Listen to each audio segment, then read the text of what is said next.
Fear says you're not enough. The walls are too high. The giants are too strong. The battle is too great. But fear was never the end of the story. Because when God calls, He also strengthens. Through rugged terrain, across uncertain ground, into the dark valleys of life, He gives courage to keep moving forward. When the journey feels too long, when the path ahead is unclear, when every step demands more than we think we have, God goes before us. Strength for the journey, faith for every step, courage for the calling.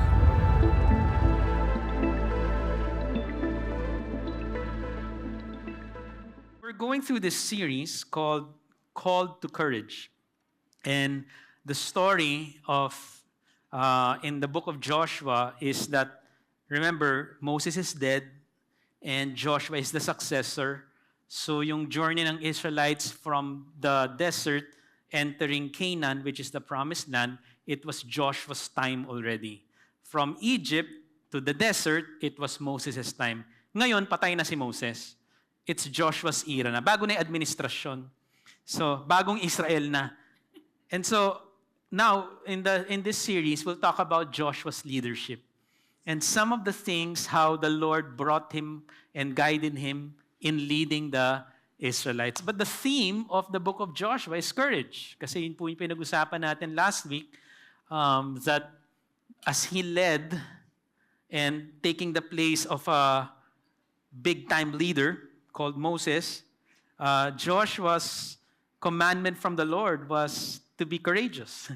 And so that's the theme. The courage is the theme, one of the themes in the book of Joshua. So basically, this series, kahit 4 weeks lang, we'll talk about the book of Joshua. Meron akong question sa inyo, and some English technocrats will correct me kasi repetitive yung grammar, yung word. Pero it's a play of words. So indulge me.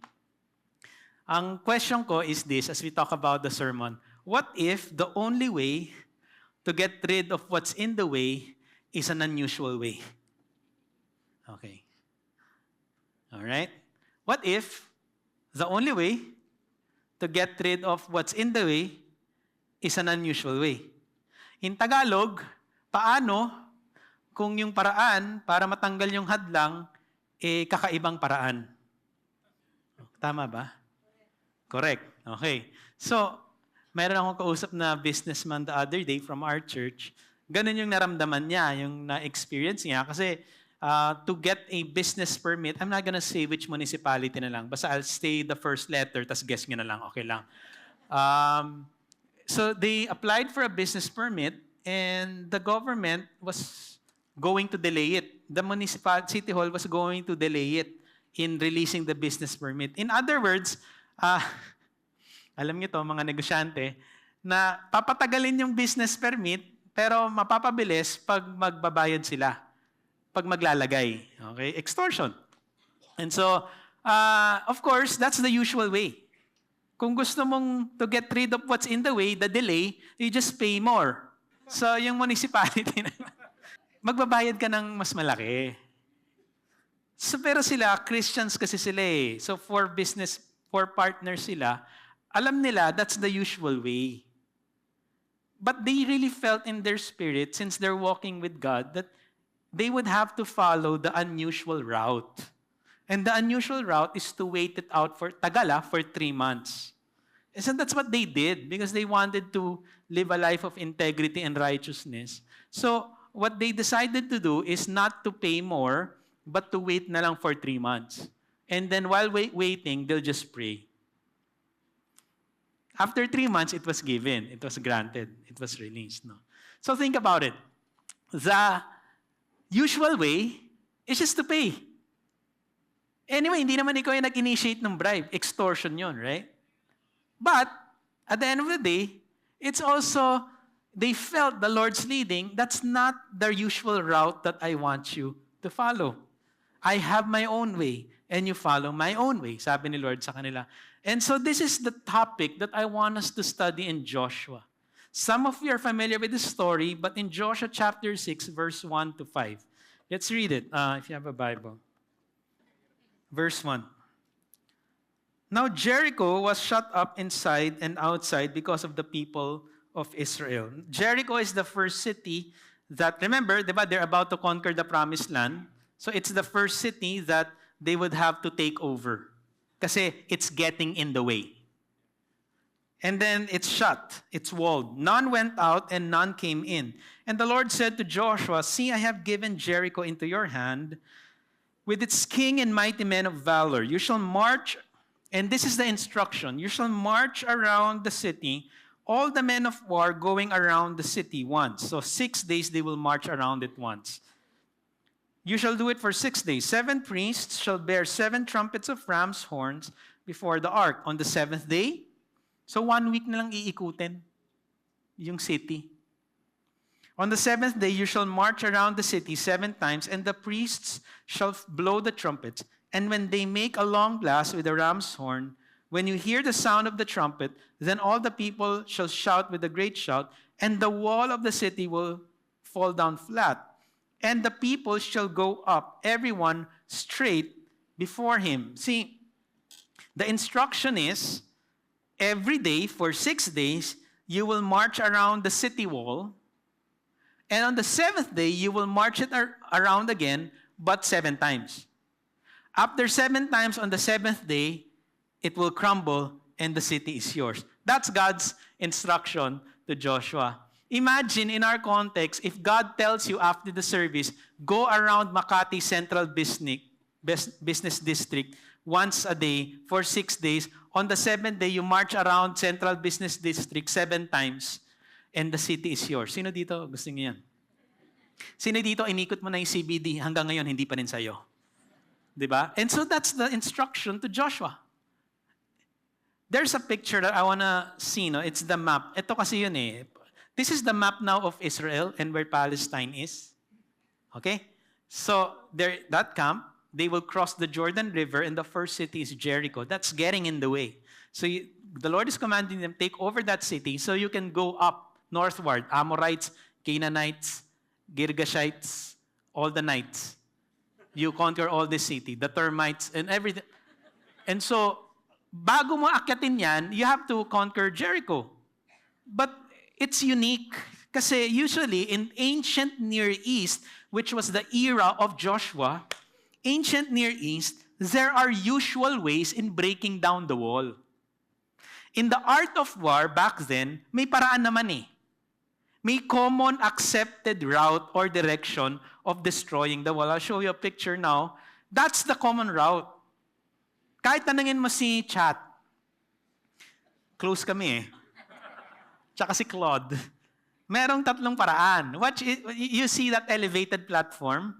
You call it siege mound, siege ramp, okay? That's how you scale a wall. That's how you destroy the wall. And then if you see in the middle circle, it's what you call the battering ram. Yung hawak nila, yung pag napanood niyo yung Lord of the Rings and maybe Game of Thrones, some medieval films, you break it. And then on the right side, there's a high ladder, right? So these are the normal accepted ways of destroying the wall, of conquering a city. What's unique about this is the Lord does not use this mechanism. The Lord does not tell them to do this. The Lord tells them to instructs them in a unique way.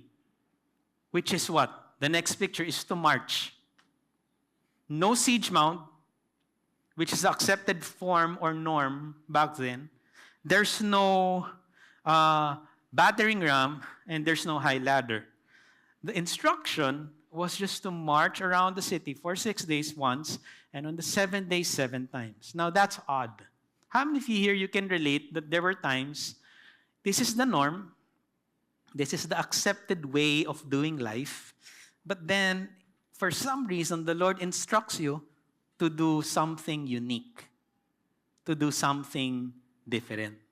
Parang yung kinikwento kong businessmen natin dito sa church, man, all they have to do is to pay.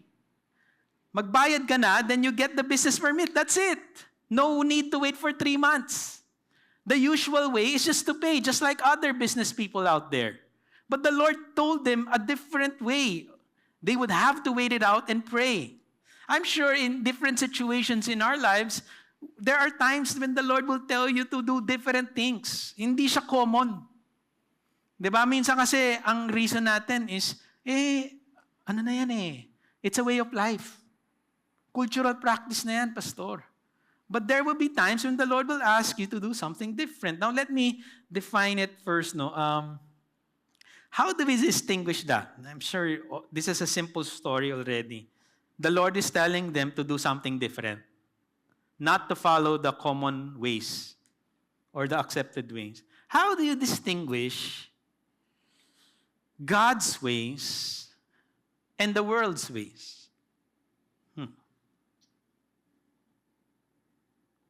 Well, the world's way, number one, is common.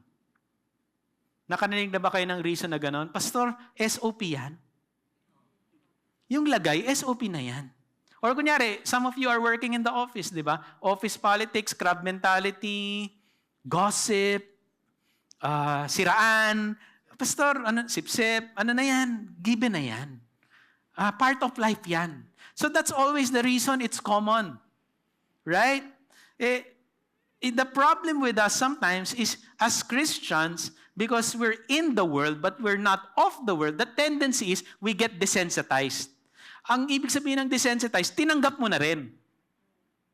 Tinanggap mo na tama sila. Or, as Christians, na desensitized na tayo, tinolerate mo. Given na yan eh. So, ngayon, as all of us who are part of, who go out, right? Ako medyo unfair kasi I work in the church and for the church. So yung mga office mates ko, Christians, I hope. Si Pastor Lee J, Christian, di ba? So lahat ng katrabaho ko, and medyo unfair lang, lahat ng katrabaho ko is assuming Christians. But to you, when you go to the office tomorrow, when you do your business, I know you're go to the world, right? So there's wickedness there. There's wickedness. So the thing is, you have to check, am I getting desensitized already? Am I in that posture where I learn to accept the world's ways? That it's part of life. It's never going to change, so it's rather than going against the flow, I'll just go with the flow. Whether you're in business or in campus. But God's way, there will be times, it's uncommon. I like how Rich said, the reason why it's uncommon, because He's a holy God. His ways are different. So there will be times He'll ask you to do something in your campus, in your office, in your business, in your family. That's uncommon. That's never been heard of. That it's not accepted. It's not the norm. And we see that in the book of Joshua. What God was telling Joshua to do, to march around the city, not to use the battering rams, siege mounts, and high ladders. These are accepted norms. But the Lord is telling them to do something different. And we've got to be ready for that, church, that when the Lord tells you to do things, maybe this coming week, there will be things He'll ask you to do, and it's uncommon. That's something we need to check our hearts na, are we getting desensitized already or numb? Parang na-tolerate mo na for many years of doing that. It's not a big deal to you anymore. It's just part of life. Kaya minsan, nagiging that's why sometimes what the world says, Pastor, that's given already. Diba? It's way of life. Or minsan the rationale is, iba na yung mundo ngayon. Yeah, you've got to accept it. But it's a good reminder that as we talk about Joshua, hey, there'll be things that I have to live out. It's not common. Another one is it's practical. The world's way is practical. Okay?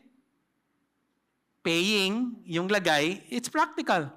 Convenience sake. But the second one is, if it's practical, world's ways, the second one also, it's biblical. Yung God's ways, is it biblical? What He's asking you to do, is it biblical? Or what is the world telling you to do? It's practical. Not all biblical are practical. Not all practical things we do in this life are biblical. Sometimes most of the time it contradicts. Being practical, like the businessman, they can just pay, that's practical, but it's not biblical. I'll share an example. Like live-in, cohabitation. It's practical. Right? Hindi ka gagasto sa wedding. Okay? I'm saying it with love. Hindi ka gagasto sa wedding. There's no complications of a contract, marriage contract. So when you part ways, at least there's no hassle and the cost of going through annulment process. Because you're just together. And practical lang naman yan, to cohabitate, which is, to cohabitate means to test your relationship. Parang product testing lang naman yan eh. Kung fit kayo, edi fit kayo. Kung hindi, edi bye-bye. No complications of going through a marriage covenant. Practical. But is it biblical? You see, we can all be tempted to go through practical means, economical, financial, practical, whatever it is, but is it biblical? God's ways is following this word even if it's hard. Even if it's inconvenient and impractical or illogical. Because that's God's ways. It's safe. I can try to imagine, I know Joshua and the Israelites, the moment they received that instruction to march around, wait.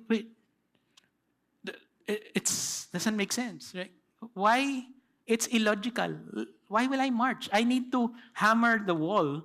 But why are you asking me to walk around it or to march around it? It's impractical, but biblical, right? World's ways will tell you to depend on yourself. Trust in yourself. God's ways is to trust in Him. Alam niyo yung kay Joshua, that took a lot of trust in God. Imagine mo the repetition, the mechanical, the routinary, the mundane of doing things repeatedly from sabihin na natin 6-7 days kasi yun, di ba? So sabihin na natin nag-start sila ng Monday. Sabihin na natin, so Monday to Saturday, they just march around it. Isn't that like super mundane? Like, that's routinary for me. It seems insignificant to do that.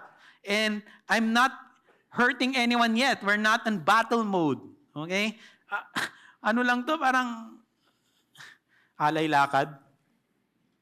It's like just marching and like cardio exercise for me. Like, but yeah, that would take a lot of trust in God to do things repeatedly because He wanted us to do. It's like this. It's like reading your Bible every day.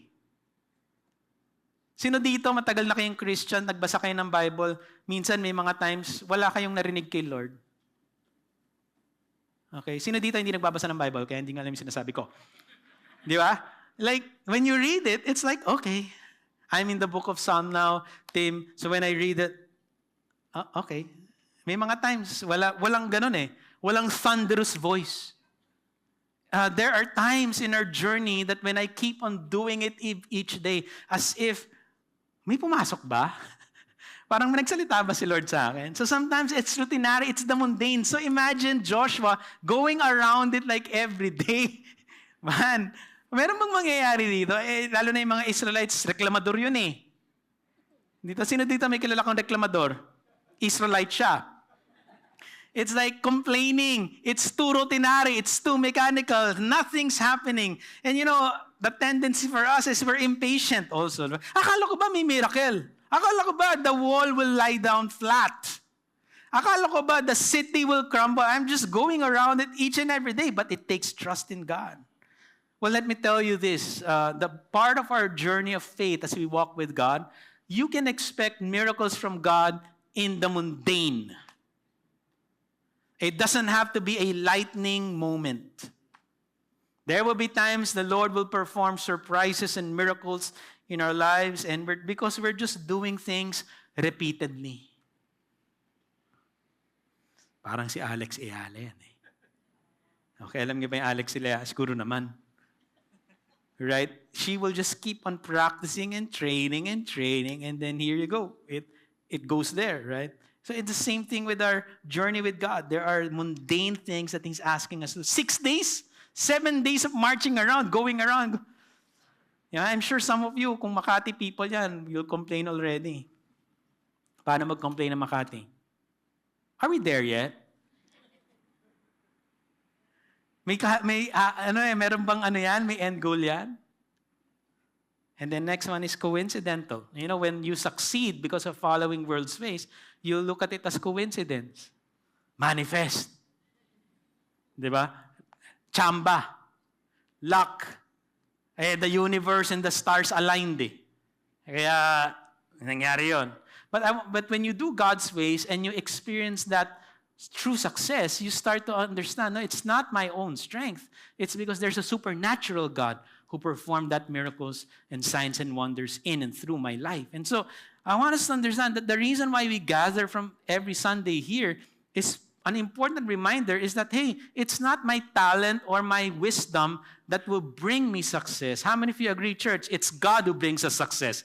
Amen? It's God who performs miracles and signs and wonders in our lives. And every time we gather every Sunday, it's good. I can stop work and I can trust in God because He's the one who gives us the ability to produce wealth. That's a good reminder for us. So pag tomorrow, depend on God again. Pag na-stress, balik ka ulit dito Sunday service, remind mo again, it's not sheer strength, it's not human will, it's God. I was talking to someone who was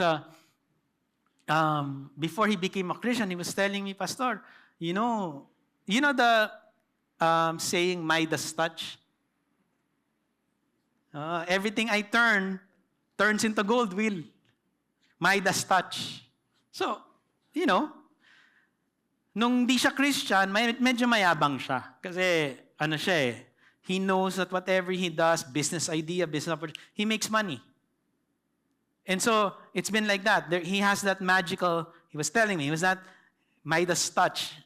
Everything succeeds. But it came to a point in his life, pre-pandemic, where his marriage crumbled. And then, the business he was starting was struggling. For some reason. You know what C.S. Lewis said, right? Crisis is God's megaphone to a deaf world. Crisis is God's megaphone to a deaf world. And that's what happened to him. Marriage crumbled, business struggled. And that was a turning point that the Lord had to demolish the walls in his life. It softened his heart. And he turns to Jesus in the midst of his marriage. Kasi separated na sila. In the midst of his separation, he and his wife turned to Jesus. And then he surrenders his life to Jesus. What seemed to be impossible, na yung marriage nga mare-restore ulit. By the grace of God, ni-restore yung marriage. Nagkabalikan sila ulit. In fact, 3 years ago, I did their renewal of vows. They celebrated their 3 years ago, 10th wedding anniversary. And it was a testimony that at the end of the day, it wasn't their will, power, it wasn't their wisdom, it wasn't their strength, it was a supernatural power from God that restored their marriage. Amen? Nothing is impossible with God. But it's not, come on, we can give God praise for that. It's not depending on themselves. It's not following the world's ways and thinking it's coincidental, na chamba, luck, random chance, manifest, stars aligning. It wasn't that because there was a God who will perform supernatural signs and wonders in there. Now, every time he does a business venture, he will involve God. Alam niya, he cannot trust on himself. Alam niya, so he's there already. Nandito na siya sa God's ways. Some of us who's listening to the message and even to the YouTube preaching, some of us, the Lord is shifting you, bababa ako, sana walang feedback, the Lord is shifting you from world's ways mindset and inching closer to God's ways. Part of discipleship and following Jesus is that He's changing our mindset to shift from human ways to God's ways. Whatever you do in life. Right? So, you have to be ready for that. When the Lord tells you, you can't just go So in other words, we can't just go with the flow.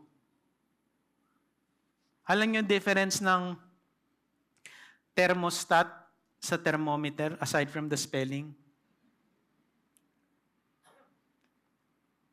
Thermometer is what? It gets the temperature. So it adapts. The thermometer follows the outside temperature. Ang thermostat, alam niyo ba? Sets and controls the temperature. So dapat Christians are thermostat na thermometers. We don't follow and adapt to what the world does. We're the ones, kaya nga salt and light tayo eh. We're the ones who set things.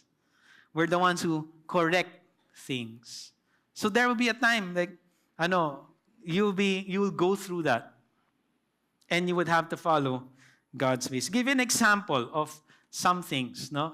Aside from Joshua, we're studying Joshua, but there are many, but I'll share some few examples of how God's ways are uncommon and unorthodox.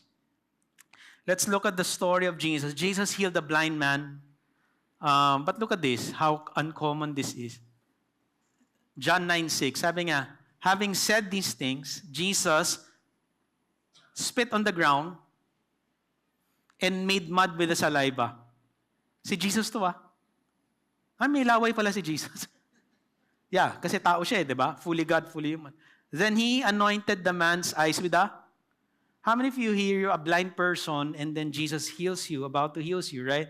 Will you be comfortable with that? Like, during this day daw, yung Holy Spirit binulong sa akin, habang nagpe-prepare ako ng sermon, binulong, may partida. Sabi ng Holy Spirit, may ubo pa si Jesus niyan. May flu. So may phlegm. So I know the blind man cannot see but can hear. So, you're about to be healed by Jesus, tapos maririnig mo, Doc, may hindi siya naka-fluimisil, Doc So medyo makapal pa. Yung paraan ng pag-heal ni Jesus. Sabi ko, Lord, anong ginagawa mo, Lord? Pinagtitripan mo ba ako? And then, he spits on the mud. Maulan din nun. So makapal na nga, extra thickness pa. And then, of course, if you're the blind person, di ba, Lord, saan mo ipapahid? Pinahid niya sa eyes. Right? Dito. Sino dito gusto niya ng ganon? Meron sa spa na ganon, yung mud, yung, di ba? Pero ito sa eyes. Look at how unusual that is. Now, I asked ChatGPT, tinanong ko, common ba yun in their time na part of medicinal therapeutic ba yan? Yung, hindi daw. Some Greeks practice, but not on the eyes. But for Jesus to heal the blind man in an unusual, unorthodox way, na sticky and muddy, now that's something else, right? Like, who will do that?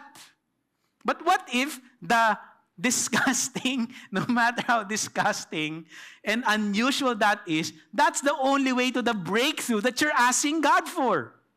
Syempre, desperado ka na, pipili ka pa ba? Imagine if you're the blind person, sasabihin mo pa ba kay Lord, Lord, ayoko yan. Can you just speak the word and I will be healed? Can you just lay your hands, Lord? Hindi ka nga nag-alcohol, Jesus Wala talagang ganon. And then, tas random pa. Spit, kinuha ni Lord. Buti nga hindi inutusan yung disciple. Paano kung ikaw yung disciple ni Jesus? Tim, pakipulot. Ano, Lord? Hindi, pulutin mo yung dinuraan ko, tas ihalo mo sa kamay mo. Papayag ka ba? Si Judas yung tinanong niya Inutusan niya si Judas. Kaya binetray siya ni Judas. Hindi, joke lang. Joke lang yun. Nawala yung pagkapastor. And so, right, what if you're the disciple, instructs you, Bobby, kunin mo yan. Okay. Lord, kukunin ko? Malapot, Lord, slime. And then sabi ni Lord, pakihalo. Haluin ko ng kamay ko. Ganunin mo lang, i-mash mo lang. Tapos yung blind person, anong ginagawa niyo? Tapos rinig pa. Sabi siguro ni Peter, Lord, bulag na nga, ipapagtripan mo pa. That's unusual. And then he puts it, And then the blind man gets healed. That's unorthodox. That's uncommon. What about this? Romans chapter 12, verse 20. Sabi ni Paul sa church, these are examples of uncommon, supernatural, God's ways. Impractical. To the contrary, if your enemy is hungry, feed him. O sino dito ready kayong gawin yon? Pag may kaaway ka sa negosyo, meron kang office mate na hindi mo ka vibes, or you have a boss that you can't understand and it's been shaking the fruit of the Spirit in your life. Or meron kang kausap sa gobyerno, in the government, hard to talk to. The mayor. Hindi na ako magsasabi ng municipality for sure. The mayor, the governor, the vice mayor, the barangay captain. You're talking to these people and like they're like extorting. What will you do? Will you still feed him? Oo. Feed him with poison. Give the food pero may poison. Or sabi ni Paul, he is thirsty. If he is thirsty, give him something to drink. For by so doing, you will heap what? Burning coals on his head means this. The person, the enemy, for some reason will open up and will repent and then will turn to God. Wow. Now that's unorthodox. Because the common way is to retaliate. O ganito na lang. What if someone bashes you in social media? The who, si ganito. What if? What if someone bashes you in social... Ay, take note, nasa threads na pala sila ngayon. Okay? Or in Reddit. What? Now, the usual way and the practical way is what? To retaliate also in social media. But what if the Lord tells you to follow this? Oh, pinadala mo ng Grab. Pero hindi bayad. Siya rin magbabayad. Right? You sent food. What if the Lord tells you to pray for that person? Instead of you retaliating in the internet, the Lord is telling you to pray for that person for blessing. You're doing the countercultural. You're doing the opposite. Right? Wow. That's hard. Like any married couples we have here? Wala na nag-raise ng hands. Come on, Ryan. Come on, diba? Reset. Pag mag-away nga lang kayo mag-asawa, ginagawa mo ba yan? Oo. Kain ka na. Pero ikaw mag-init, diba? It's hard.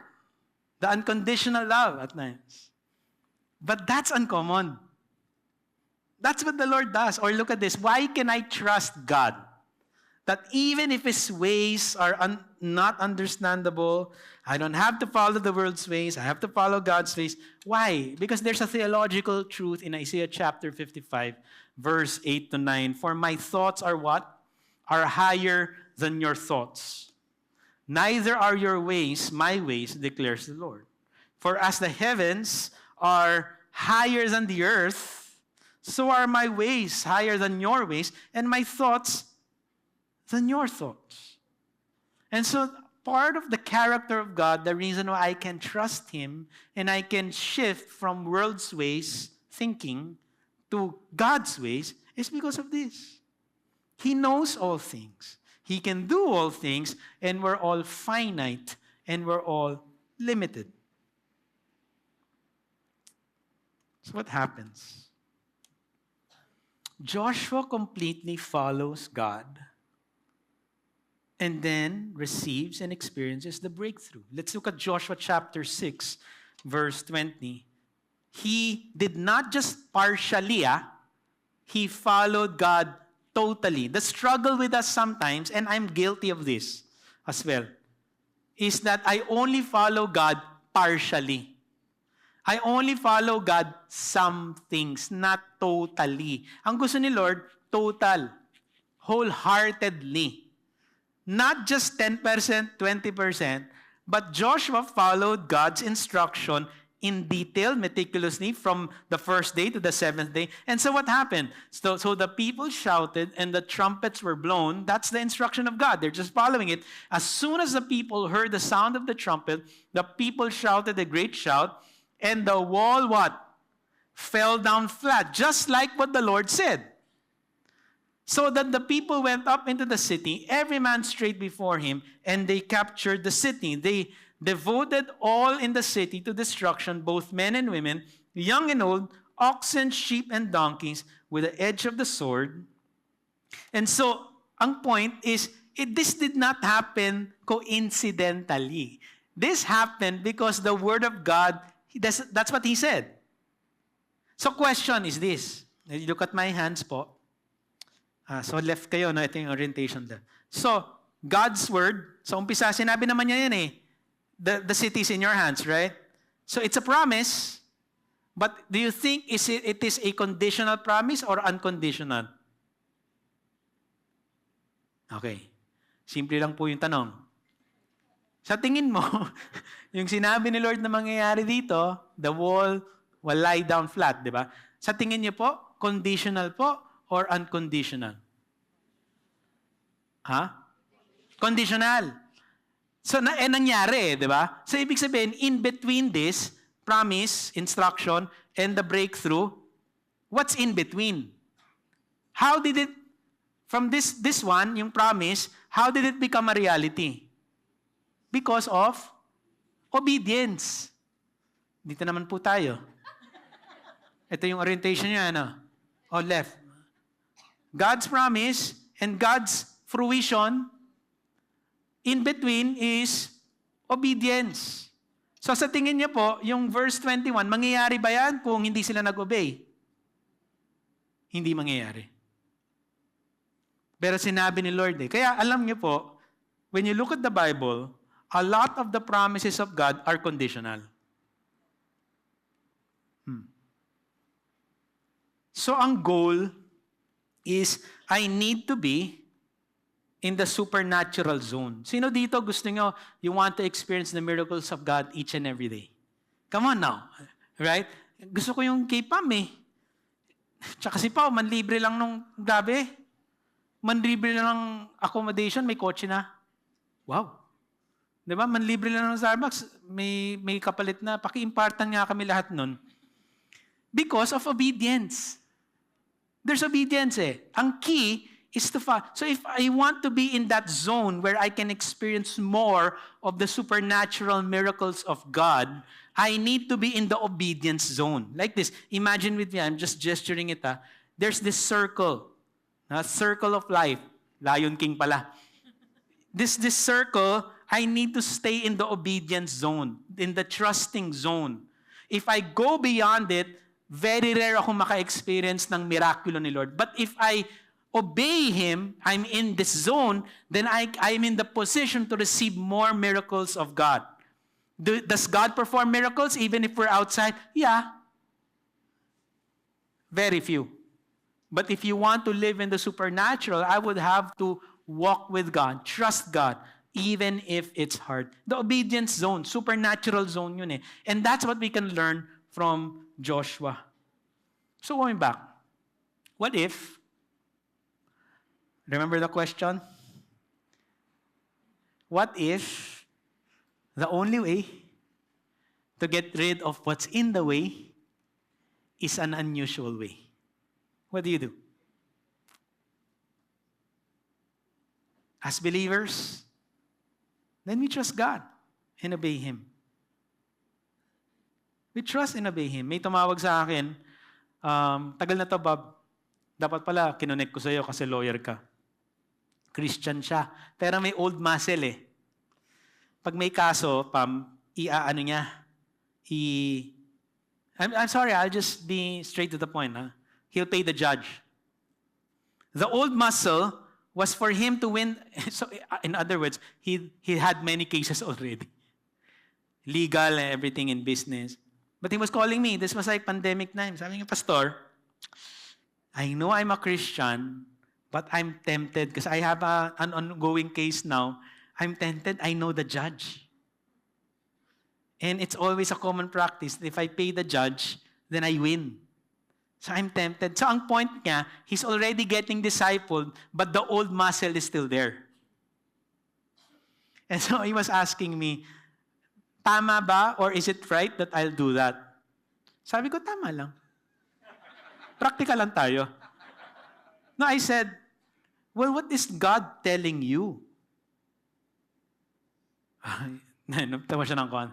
Well, God is telling me to trust Him. God is telling me not to do that. But I'm tempted kasi I want to be sure that I'll win the case. But he said, but the Lord is telling me now, I need to trust Him. And then I told him, then there you go. You go trust Him first. Don't follow your own ways. Follow His ways. And then the phone call ended, and I hope he followed God's ways.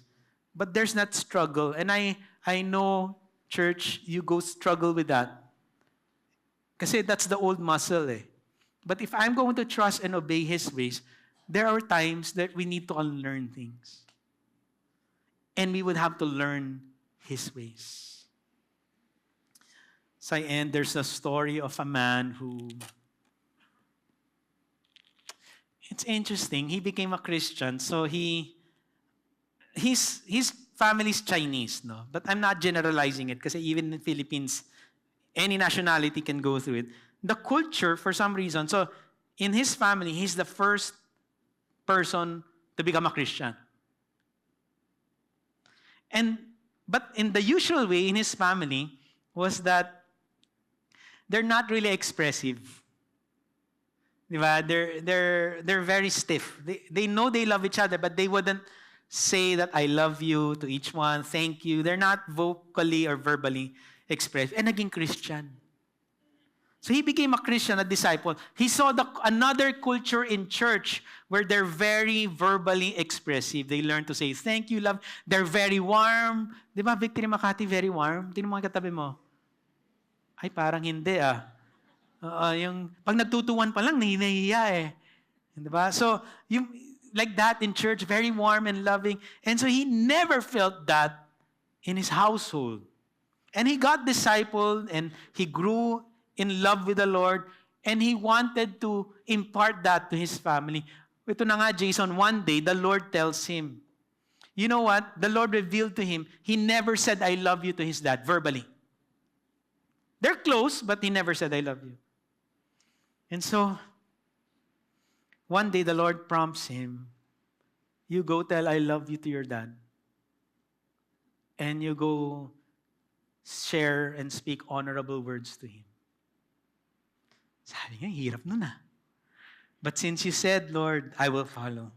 So one night, when the dad was watching in the living room, so siya, alam niyo yung bumibuelo, trying to regain his strength, walking to and fro in the dining area, looking at his dad, and then going around, and then he just had to do it. And then he stepped out in faith.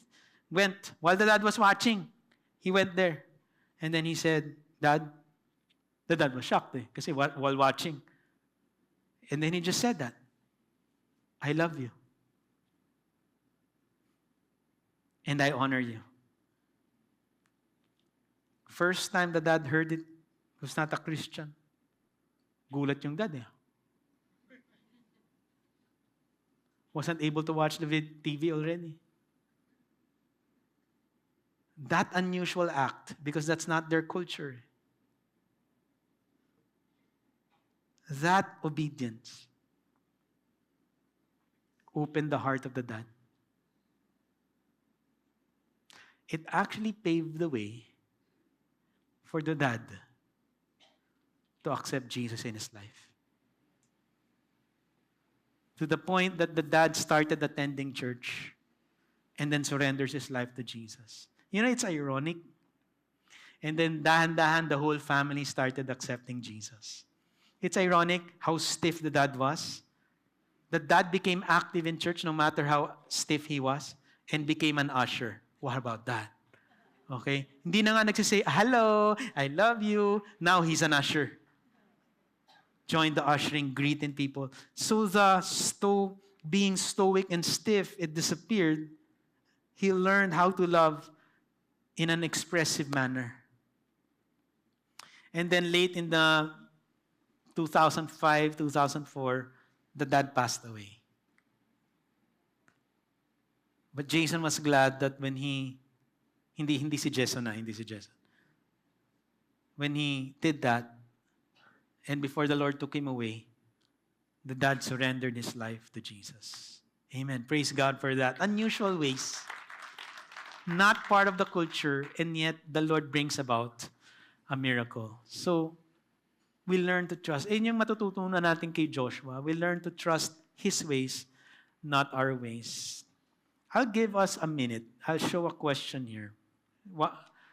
Here are two questions I want you to think through. No? And just a countdown timer. What seemingly ordinary and insignificant things in your life do you wonder if God could use to bring about a miracle?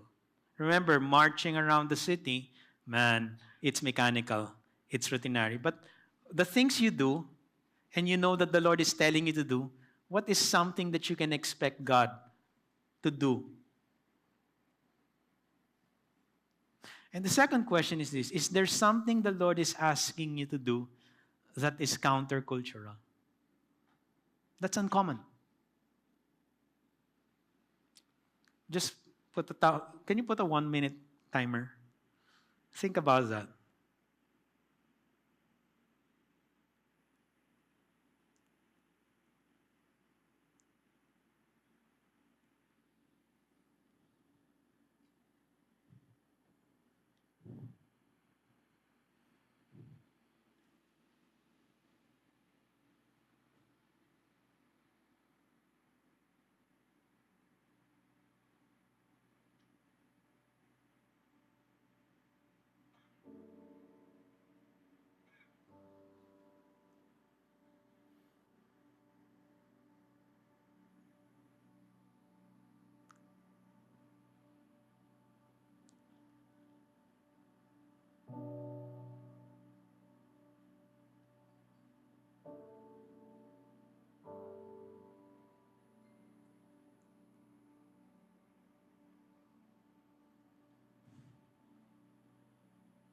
Let's all stand.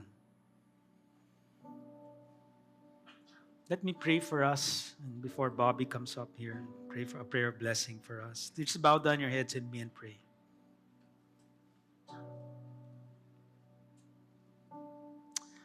I sense that some of you here, you go out, you go to the world this week,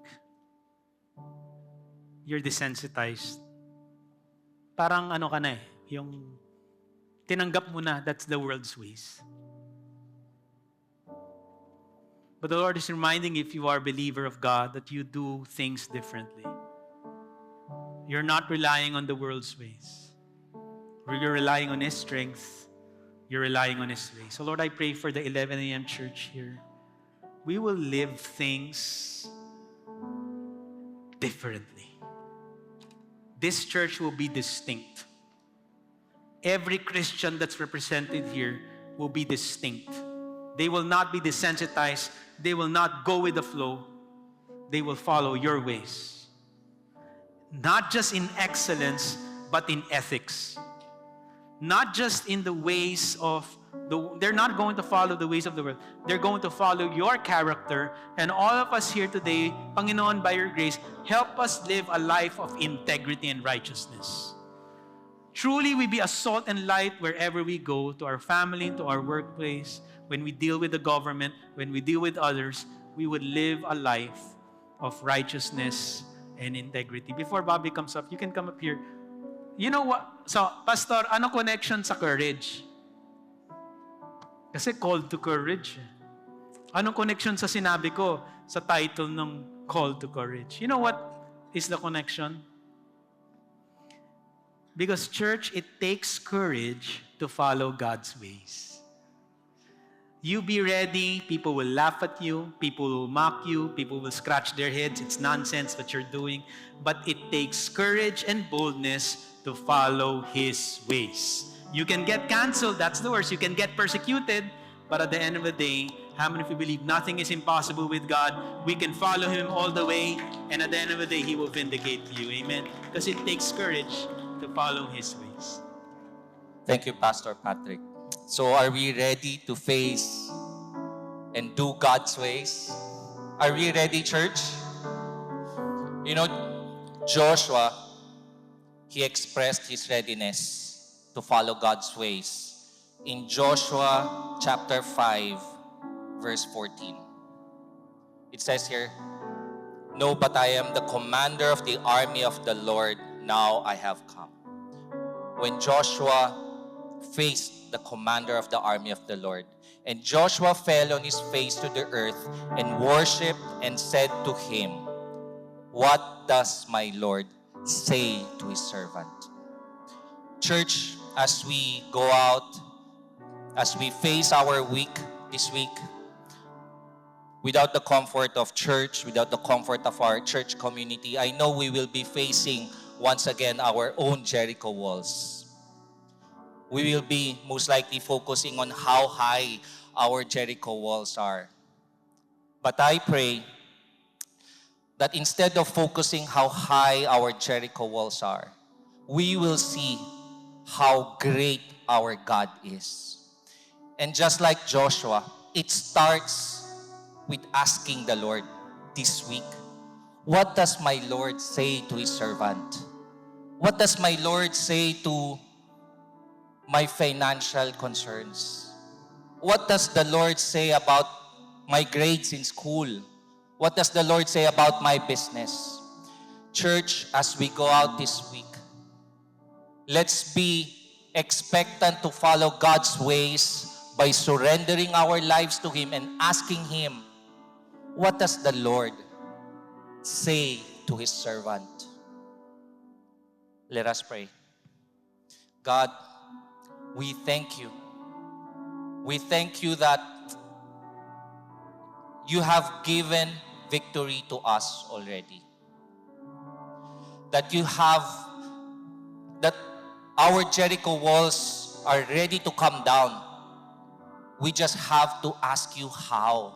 We just have to ask you, what does my Lord say to me? So that we will not miss that opportunity to experience God's ways. And we will not miss that opportunity to experience God's miracle this week and the days to come. Lord, make our hearts ready to obey you and to follow God's ways. May the Lord bless you and keep you. May the Lord make His face shine upon you and be gracious to you. May the Lord turn His face towards you and give you peace. We ask this in the name of the Triune God, Father, Son, and Holy Spirit. Amen and amen.